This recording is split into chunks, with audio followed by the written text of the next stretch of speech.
Welcome to Cinema-Savants, your home for all your movie and TV news, with Todd Vandenberg, Lee Vowell, and Rob Steele. And coming up in this week's show, Janet Bond, Avengers 4, and Donnie Trump is Batman's dad? Anyway. But first, something fair and balanced? No, we're not going to go to the fair and balanced thing yet. Actually, we're going to start with Lee, who is in, according to my phone, Tchaikovsky. He's really in Texas and not able to join. My spell check had a stroke. That's all I can come up with. And on an unfunny note, ER actress Vanessa Marquez was shot and killed, and we are not going to actually cover that on this show. I will cover it on the FWAT show Tuesday, but right now the news is coming out quicker than a chorus line on Gay Pride Day. I mean, it's just ridiculous, so we're not going to do that yet. Yes, I did make a joke about that. However inappropriate it is, let's get on with the show, starting with Reframe, which is kind of an odd name, I would think, for this coalition of industry leaders founded by women in film and the Sundance Institute. The idea is to get films certified for their gender balancing, which part of me gets, but it also seems very fair and balanced in the same way that Fox News is fair and balanced if you're a Republican. They came out with I like the idea of balancing it. I really do. But they came up with a list of 34 certified films, including some that are coming out next year. Now, of these 34 films, only six of them, have a male actor listed as the first actor on the marquee. Of those, 4 of them are actually, they just have the male as the lead, but it's really about the women in the movie. One of them is a straight-up chick flick. I mean, Eric Roberts is the first name on it, but it's a love story focusing on the women. So why is Eric Roberts even in the movie? And the other is a Jack Black comedy, which I don't think counts at all whatsoever. No. How exactly only one of these to me seems, and I apologize for using the term chick flick in this, but that's what these all are. I want to see more like, where is this one? There's only one on this list, Destroyer, which I thought was the big metal thing in the first Thor movie. and oddly stars Sebastian Stan, who ends up being the Winter Soldier, or what is it, the White Wolf? Is that what his other character's name was? I believe you're correct, sir. It's Nicole Kidman versus everyone, which, okay, there's an action movie. The rest of these are women romance movies. And that was my thought is, those are the kind of movies, and many times those movies, like Steel Magnolias, can be huge box office hits. Yeah. The Help, certainly female-driven movies like that. But typically they fit a particular category. Chick flicks, for lack of a better term, because everyone knows what a chick flick is. So I'm not using it, and you weren't either, as a pejorative. It's just, that's what you think of. Yeah. I don't mean it in a negative way. Yeah, those movies fit that category anyway. And I agree with you saying 100% is when we get to the point that Marvel does a big superhero movie, and of course Captain Marvel is coming out, but until we get to the point where they're more gender balanced, as for instance Wonder Woman was for Warner DC, yay, you guys did something right. And my God, if you can't gender balance Wonder Woman, you got problems. But until general category films hit this, it doesn't really, okay, this is great that this is a list, and I understand that Reframe is not saying, this is wonderful because look what they've done. They're just saying, okay, these fit our criteria. They're not producing the films. They're just saying, okay, these films make the list. But the industry's got a long way to go when most of the films that make the list appear to be the kind of films that have always made that list. This isn't exactly anything new. I mean, I think it's cool that they're doing this, and hopefully this will push forward for a little more gender balance. But it reminds me of the story, and I just heard a cut again on the Dan Levitard show yesterday, where they were talking about an interview that they'd had with Liam Neeson, and because they do almost everything they can not to talk sports, it seems at times, and they were talking about the whole thing of gender equality and equality in pay in film, and Neeson was saying this, yes, he's absolutely for this, and this is far past the time when this happens. And I can't remember who was doing the interview, but someone asked, is like, okay, well, would you take a pay cut? And he says, pay cut? Oh, no. Oh, no. So he's all for equal pay for actresses and actors, but I'm not taking a pay cut to make sure it happens. It's like, well, dude, there's a limited amount of money that you can make, that you have in the pot to make a film, and one of these the money's got to come from somewhere, right? Yeah. So he's all for the equality, and he's about them upping the actress's pay to match his, which I get, but the only way that's really going to happen is, and of course they're not going to say, well, Liam, we're going to pay you $15 million to make this movie, but so we can pay the actress the same as you, we're only going to pay you $8 million. They're never going to say that, but that's the way it's going to happen, obviously. Well, don't phrase it that way. Yeah, exactly. Exactly, and they wouldn't do. I hope they wouldn't do that. My God, DC probably would because they're stupid. But yeah, you're just going to say, it's like, okay, well, this is the money, and she's getting the same pay as you, and assuming that she has the same drawing power, which of course you have to factor that into it.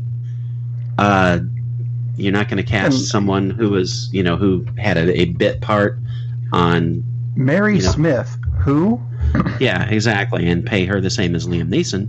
But if it's a relatively same stature person, then of course they should get the same amount of money. But anyway. Well, I mean, the whole action movie thing, I keep hearing how women can't drive action movies. I'm just going to throw one word out. Yeah. To blow, and that would be Ripley. Mm-hmm. That worked. Yeah, it totally worked.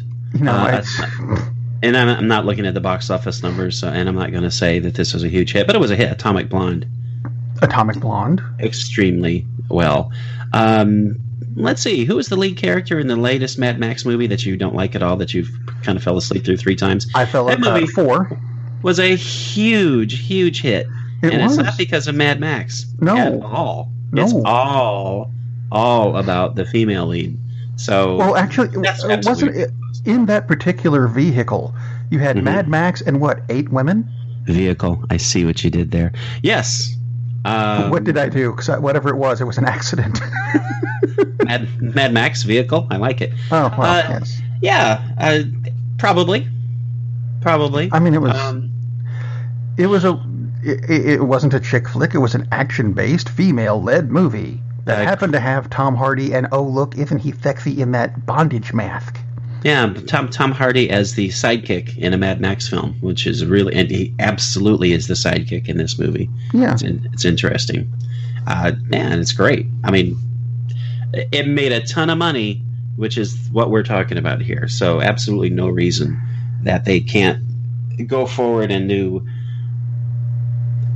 and just have gender equality in the films, and not just restrict it to the kind of movies that they've always had. Oh, let's have more balance in speaking roles. It's like, no, that'll work. No. Actually, one thing that came up this week, and I think this could be a good idea. Actually, goes with the Danny Boyle leaving the Bond series thing. Yeah. And one of the reasons was a casting issue, and whatever. The other was he didn't like Daniel Craig's idea to kill James Bond at the end of the movie. I think that could be a good idea. Check this out.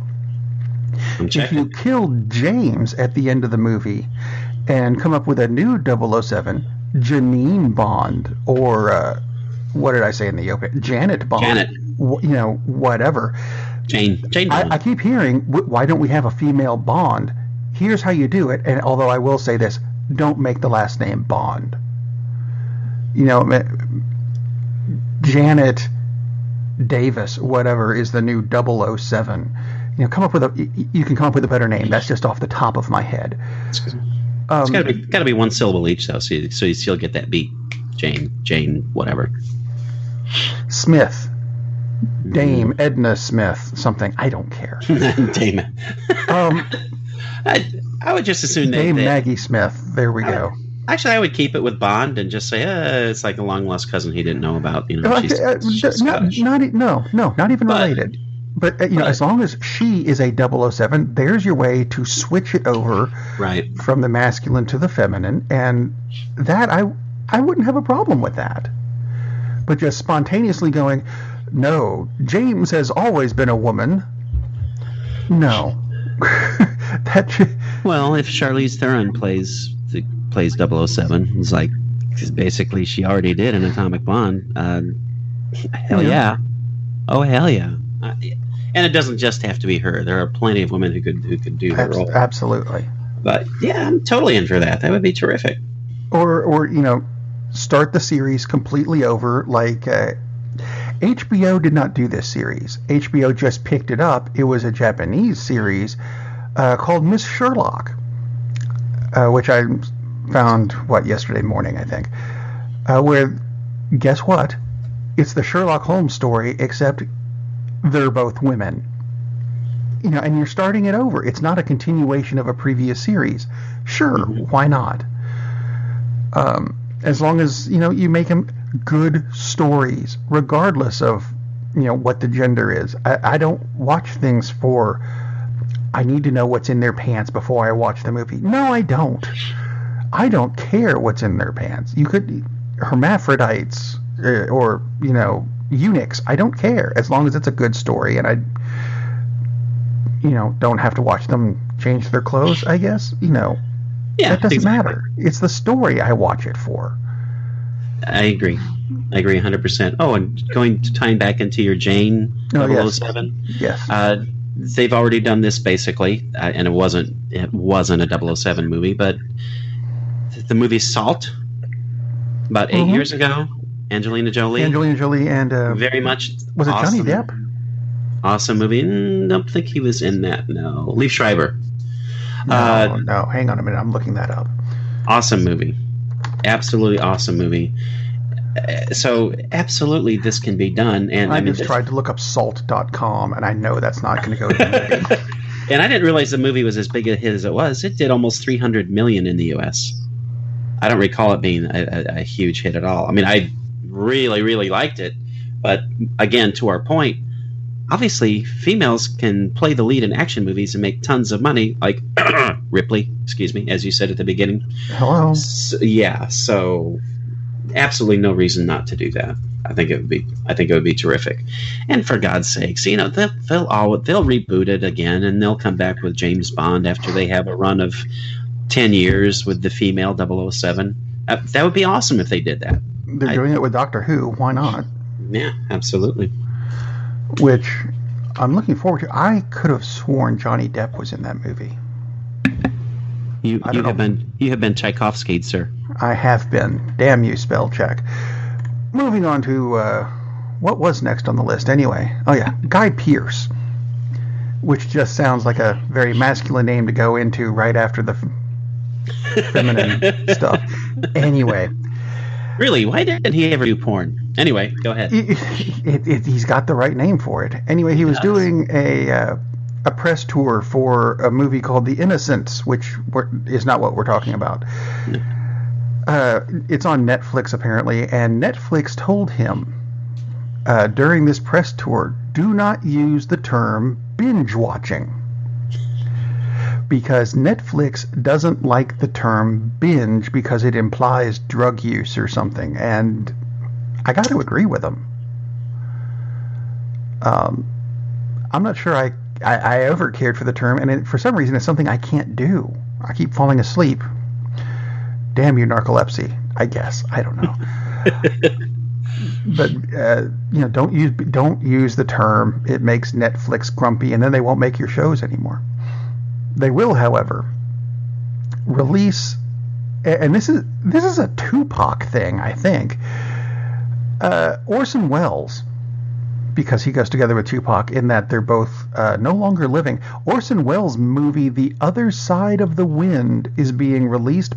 Is it being released by Netflix? Yes.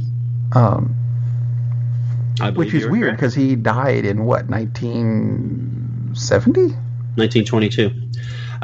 Feels like it. Yeah, it does.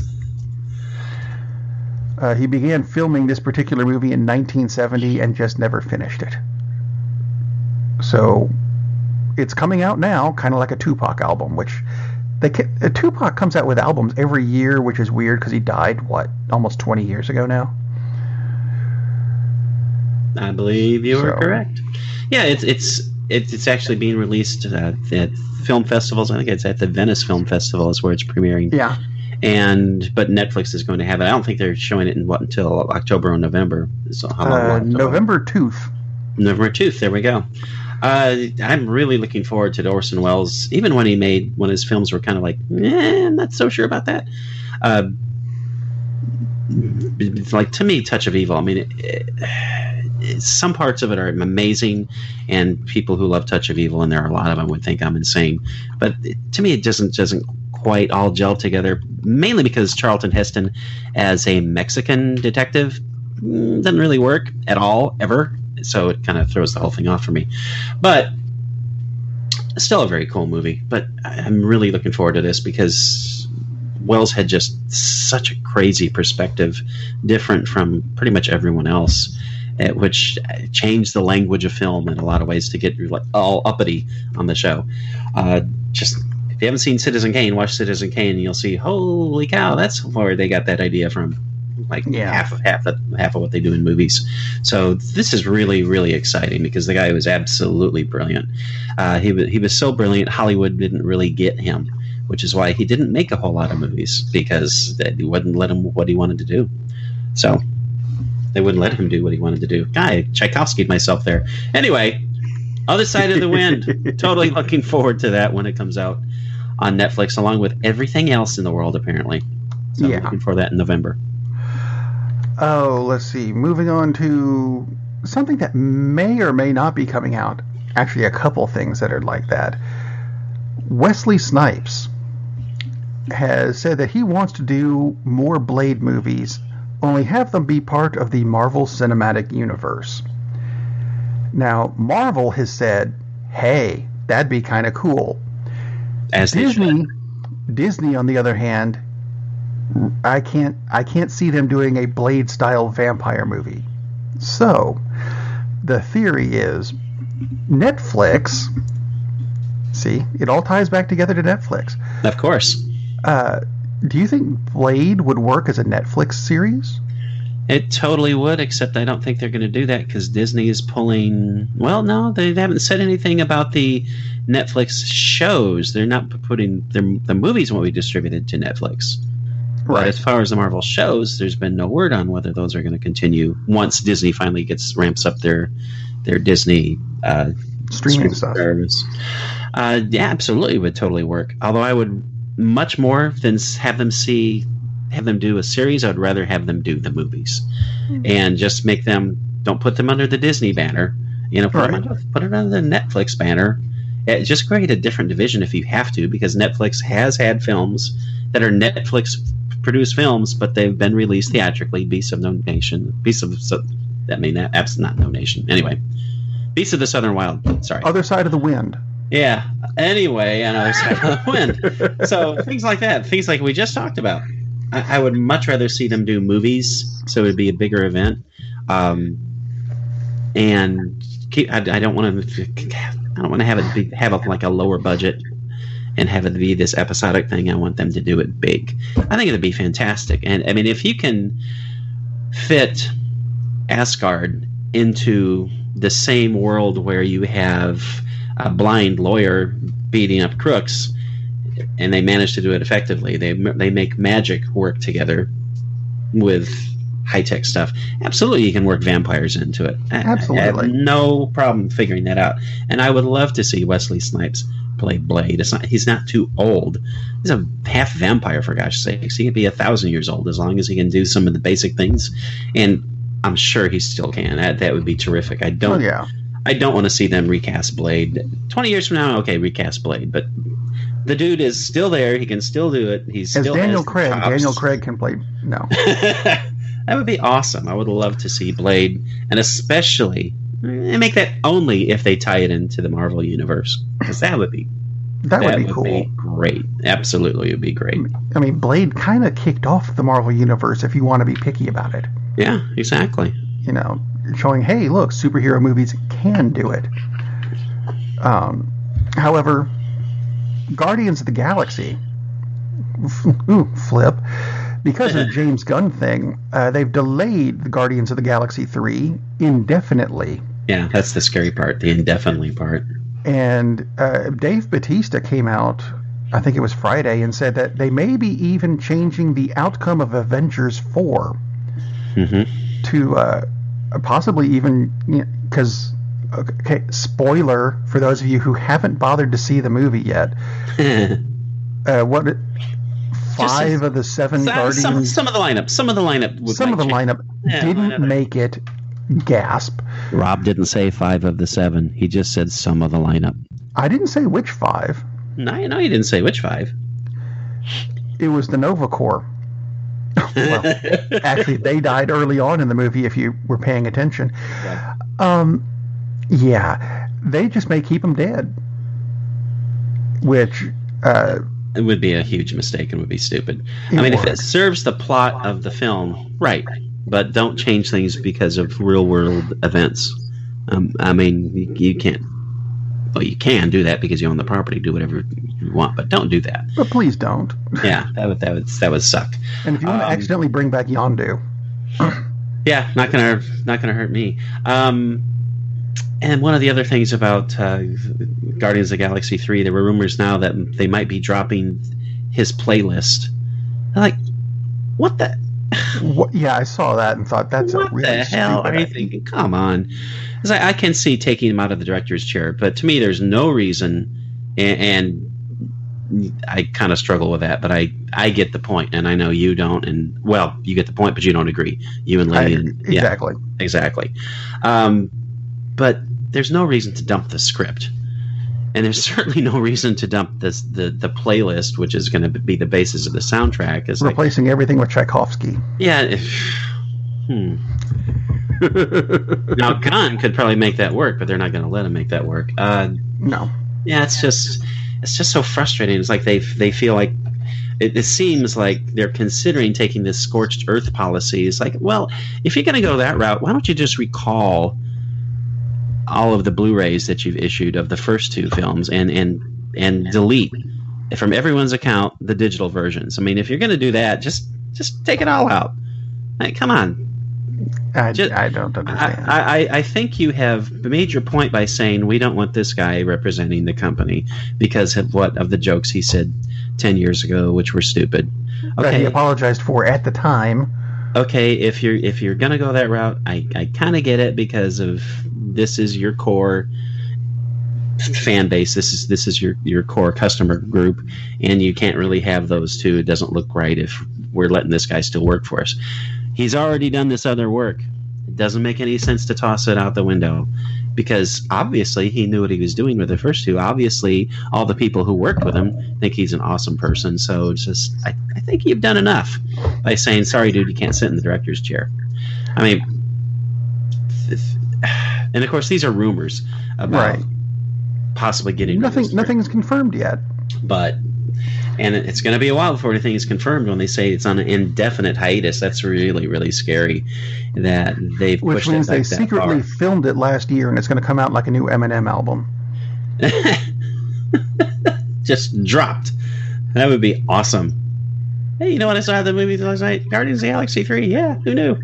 That would be pretty interesting. And that would be at the point when Netflix buys Disney and they start just dropping stuff like that. Anyway, it's definitely a complicated and strange story. And Taika Waititi had mysterious conference with them, and no one's talking about what they were talking about, and it's like kind of seems obvious what they would be talking about, but who knows? Maybe it's on indefinite hold because they're looking to see what his schedule is and see when he's going to be available, because they know the thing is like they are putting on hold something that's going to make them at minimum $600 million domestic. That's a lot of money to just say, yeah, we don't really need the cash right now. Not that they do, but well, that's true too. But then they could afford equal pay. I mean, they only have 2 movies this year that have grossed over $1 billion. I'm sorry, one movie that's grossed over $2 billion and one that's grossed over $1 billion. It's like, yeah, you're probably doing and they're okay. both still going. So yeah. Other news out of Disney though, that's not Marvel related exactly. It's Star Wars related. 2 people have joined the Star Wars Episode 9 cast. One of them amused me. Dominic Monaghan. They said, yes, the Lost actor is joining Episode 9. I went, Lost actor, my ass. That's Mary Haddock Brandy Buck, damn it. Exactly. Don't give me Lost, because you don't even put his Lost character name. It's just the Lost actor. Like we don't know where he is. He's in Australia. He's scuba diving, according to this picture. You know where he is. Anyway. It's Master Brandy Buck. It is, damn it. The other one that's joining is Matt Smith, which I think is interesting. The former Doctor Who. That is interesting. I don't really care for Matt Smith. I mean, I've seen him in some films where I like him, where I liked his performance, but when he replaced Tennant as Doctor Who, it was just really jarring to me, and it's just like it just sticks with me. It's like, nope, not going there. I liked some of the stuff he did. Some of the stuff I went, why did he go there? Yeah. I don't know. Very odd.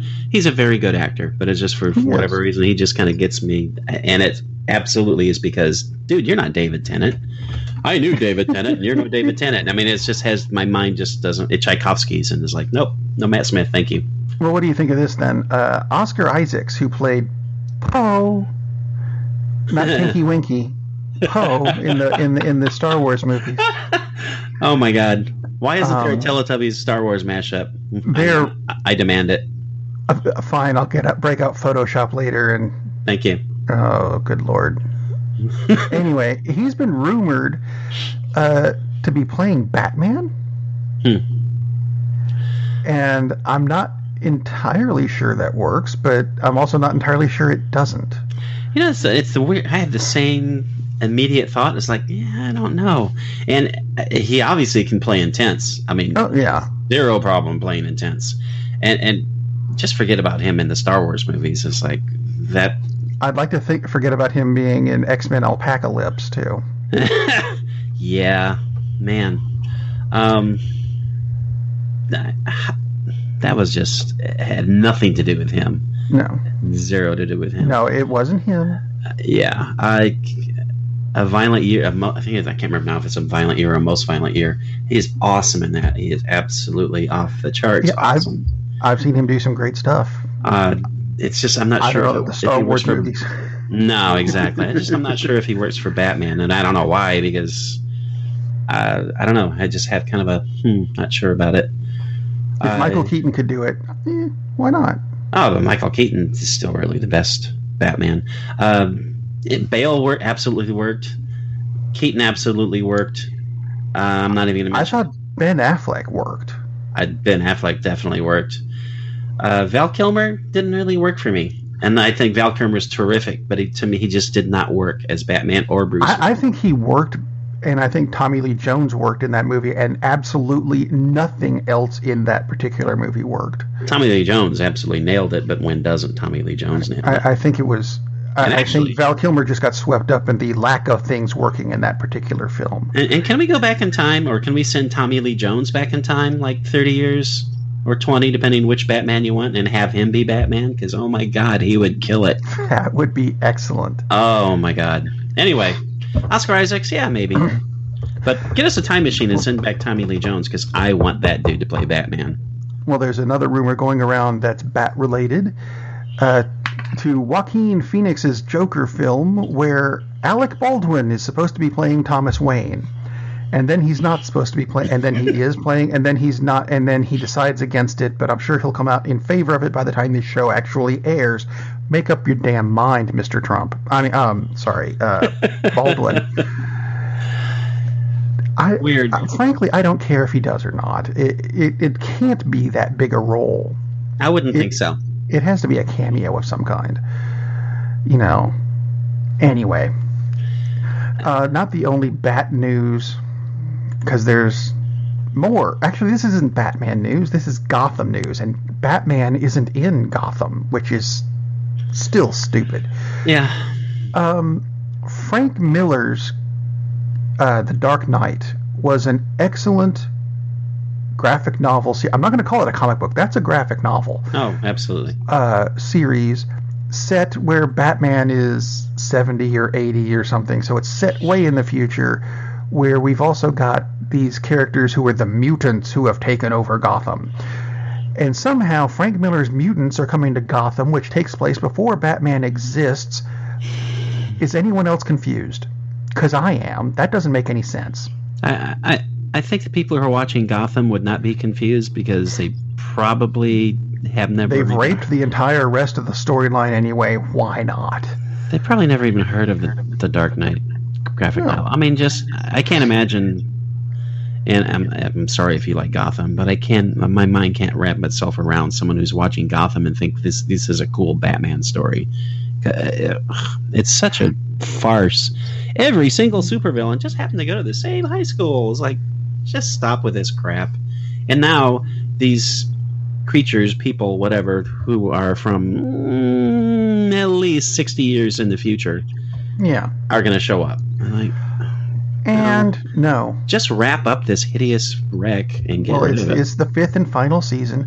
Although, I'm looking at this cast picture that came with the story, and I don't know if you knew him or not, but I'm trying to figure out, when did Cullen Humphreys end up in Gotham? Because that's who this is. He's a guy that Lee and I went to high school with. Really?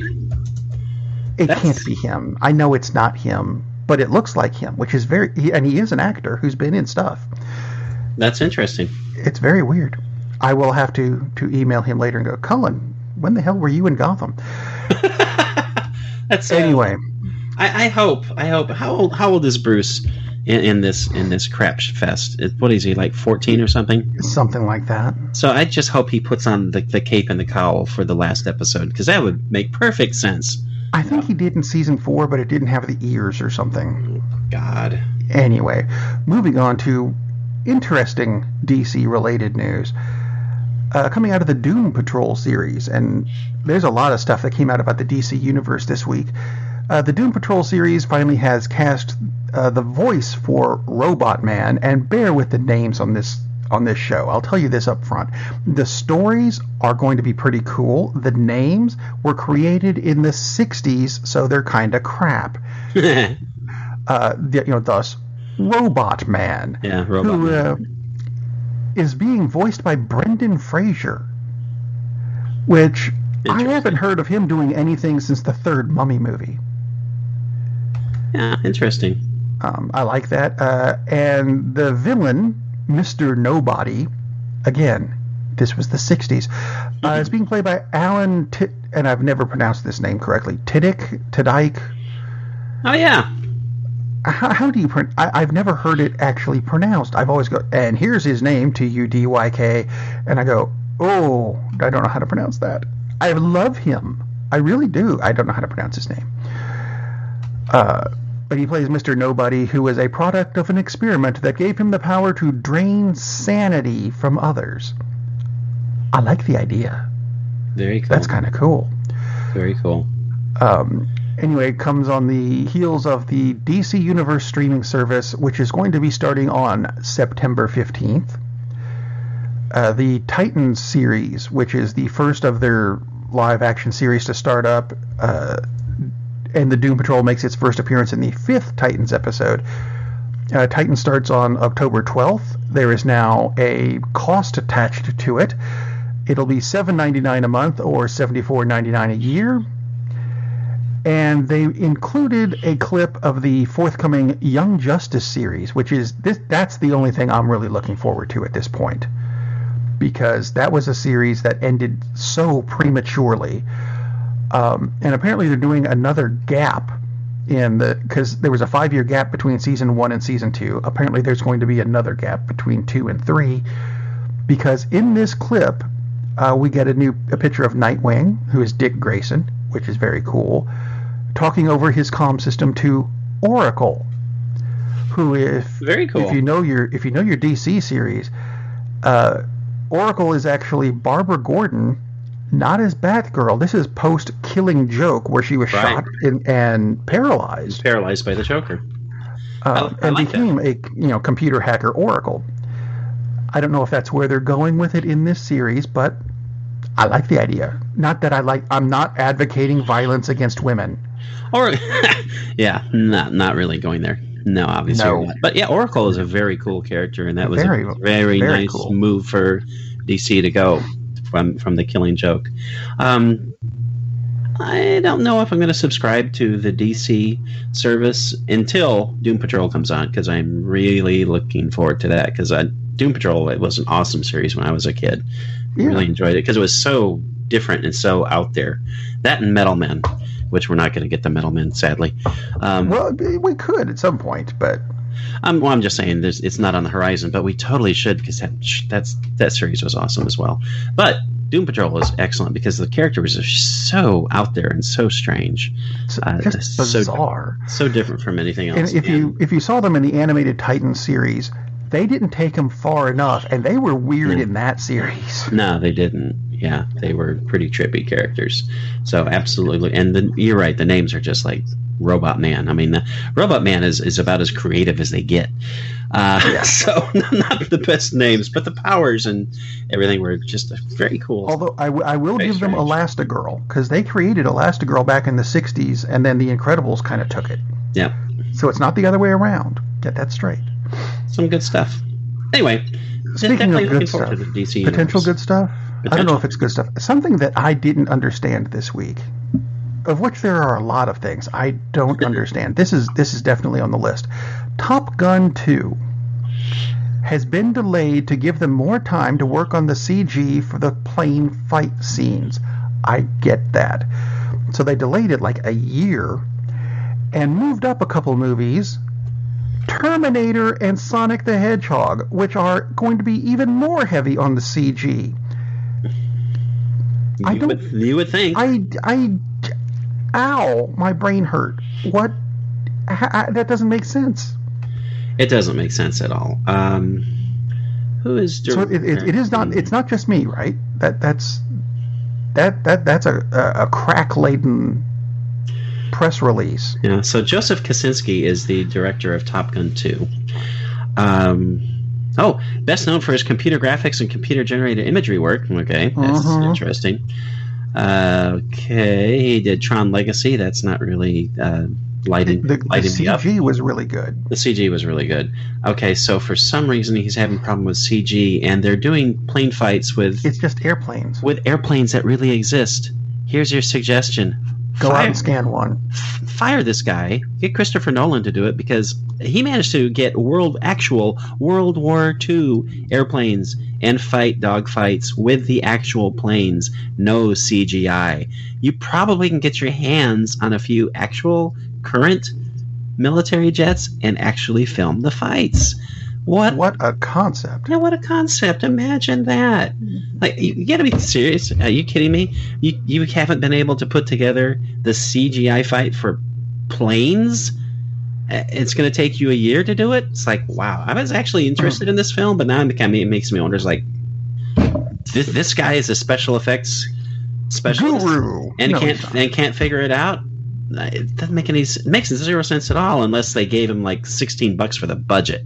Maybe that's the problem, because they said, okay, we're gonna keep this budget kind of down for whatever reason. Like Top Gun 2 wouldn't make a $600 million, because it will minimum. Unless of course the script sucks, but that makes zero sense whatsoever. That this guy obviously has CGI chops, and a year. Really? Have him move on to do the upcoming Wile E. Coyote movie. He could. He could. What do they do? The only thing I can think is they gave him a Commodore 64 and said, "Have at it." Because seriously, they gave him an Amiga. We're moving up Terminator and Sonic the Hedgehog, but we can't get the CGI planes. Oh my God. Okay, time to. Yes. Probably should wrap up the show with. And I wasn't figuring out which one to end with, but I have now, because this movie has to be CG heavy and is probably going to come out before Top Gun, and that's the Wile E. Coyote versus Acme movie, where Wile E. Coyote apparently gets fed up with Acme sending him these crap things to catch the Roadrunner with, so he declares war on Acme. Mayhem ensues. That's got where's he going to get his stuff from, though? Good question. That's the one catch I've got with this so far. Anyway, that actually is in production at the moment, which is very weird. But I have some good news for you concerning a movie that is near and dear to your heart and mine too. Before we get to that, though, because I know this. Okay. Yes. Go ahead. I do. Yes. I'm really looking forward to the Wile E. Coyote movie. I absurdly so, and it'll probably be awful.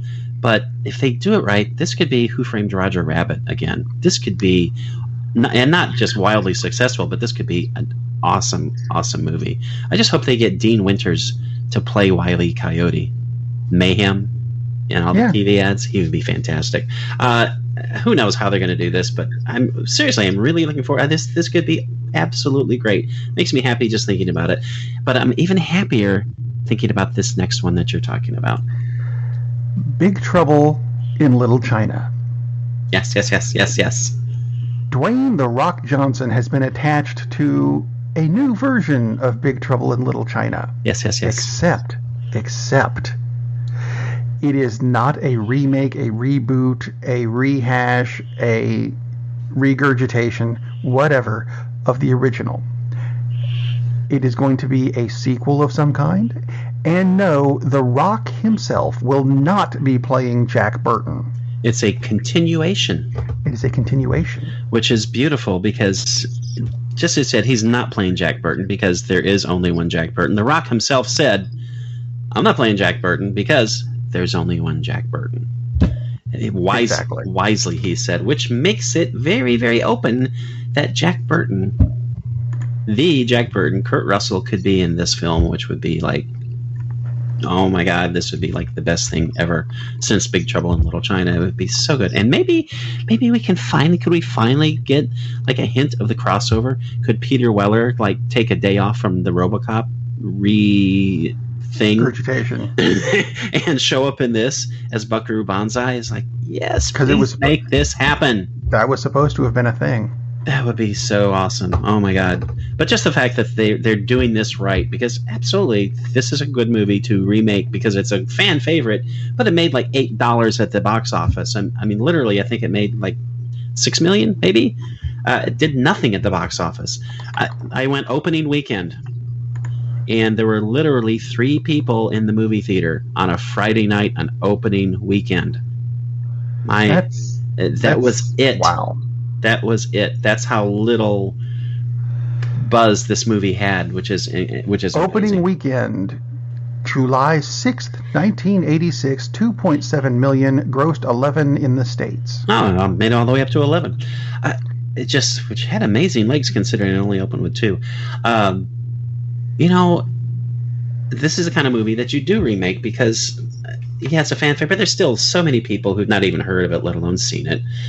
And they're absolutely doing it right because this way you take care of the fans that it does have, because no, you're not remaking it, you're not rebooting it, you're just continuing the story. The Rock is dead on perfect for this. I mean, this is like the kind of vehicle that's made for The Rock. The winking, the fun action type of thing that he's an absolute specialist as.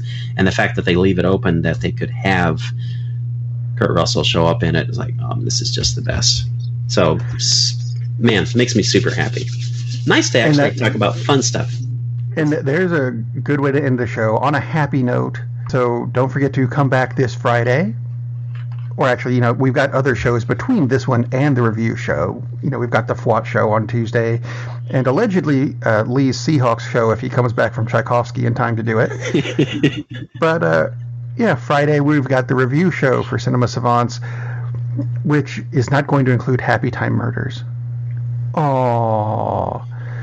Yeah, we watch movies so you don't have to, and yet neither of us are psychotic enough to go see that. So come back. We'll have good movies. Kind of. Maybe. Yay. It'll be something to watch. We'll see you on Friday. Captain, we're losing power in the warp engines. I think we should be leaving now. I'm going to go home and sleep with my wife. And on that unusually harmonious bombshell, it is time to end. I am very disappointed! Man, we have a weird job. It's shameful, but, it's a living. And like that, he's gone. Darn, that's the end.